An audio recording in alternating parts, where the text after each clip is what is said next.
So what you guys are going to be seeing is a clip from a Sam Harris interview. I think it was on ABC News.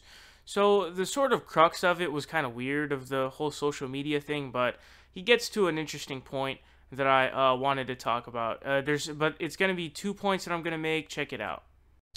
Well, social media is clearly driving us all insane. I mean, this is a psychological experiment that nobody signed up for, and we're all in it.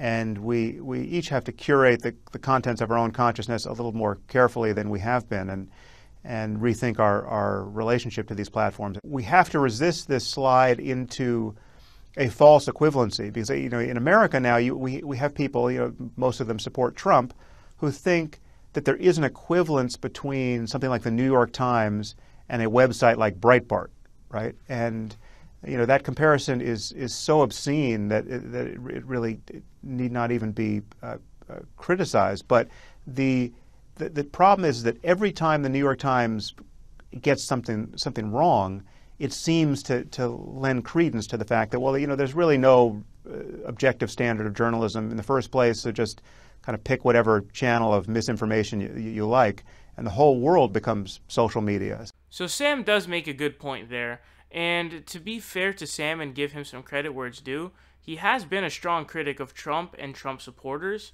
And what he says there is actually completely correct, which is that there is this false equivalency by people who think that, and I've had conversations with people, and I've had people comment and stuff like that. I've seen people say this is not a point of conjecture or a straw man. This is not saying that everybody does, but I would say pretty much all Trump supporters do, or at least ones on social media, is there's this false equivalency created between something like the New York Times and InfoWars.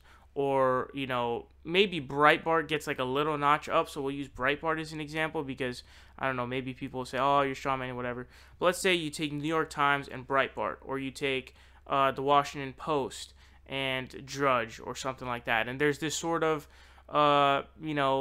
or Daily Caller or Daily Wire or whatever. There's a sort of false equivalency that comes into place now where this idea of the New York Times and the Washington Post having these liberal biases, and it's the same as the conservative biases of the Daily Caller or, whatever.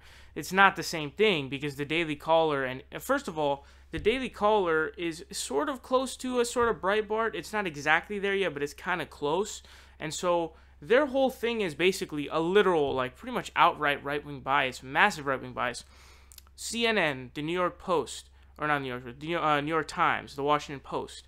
Those three, those are not the same thing because they are not out there purposefully trying to basically, twist things to be left-wing in its nature. Now, there are other sites that do that, but even them, there is no equivalency between even someone like, I don't know, I think one of them is like Mother Jones or something like that. But there's other ones like Alternate. The idea that those are the same as them either is not true. Obviously, they're not the same as Infowars, but even Breitbart, because Breitbart just outright lies all the fucking time. So the idea that anybody of those are the same to any of those is ridiculous, and he's calling out Trump supporters there, and I think that he's right. But what's the caveat here? The caveat is that while he's saying that, he's buddy with Dave Rubin. So he's friends with Dave Rubin, who not only says the same shit and does the same shit as they do, but he actually went on InfoWars. So if he's going to call out Trump supporters for doing that, because while Dave Rubin calls out BuzzFeed or whoever the fuck else, he goes on InfoWars, and going on InfoWars, as soon as you do that, you lose a lot of credibility. Seriously, you fucking do, because the type of shit that's said on InfoWars is absolutely insane. And so, there's a caveat there of, okay, you're right on your criticism of Trump supporters, but why don't you apply that to your own intellectual dark web and your own circle? That's what I don't understand. So Sam's right on the point, but there's a caveat where there's a sort of hypocrisy going on. Let me know what you guys' thoughts are on this.